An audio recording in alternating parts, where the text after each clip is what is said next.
Most arguments are not won by logic. They are won by emotion. People don't remember who was right. They remember who stayed composed. And often, the moment someone goes quiet, not withdrawn, not defeated, but deliberately silent, the balance of power shifts because silence interrupts the emotional rhythm that arguments depend on. An argument is rarely about facts. It is about being heard, being validated, being emotionally recognized.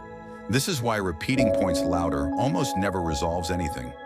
Emotion escalates emotion. Reaction feeds reaction. Silence, however, breaks the loop. When one person refuses to escalate, the system loses momentum.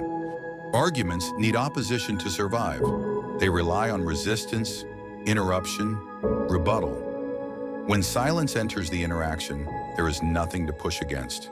The emotional energy has nowhere to land. And without resistance, aggression begins to collapse inward.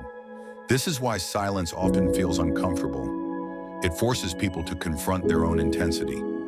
Silence is often misread as weakness, but psychologically it signals restraint.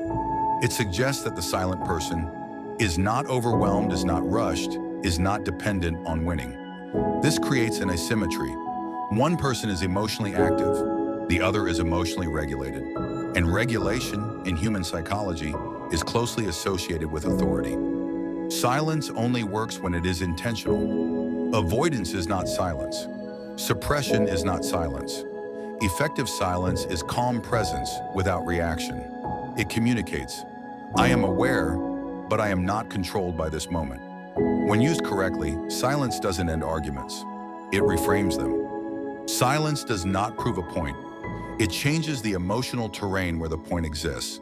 And in many cases, the person who stays quiet is the one who quietly decides how the situation ends.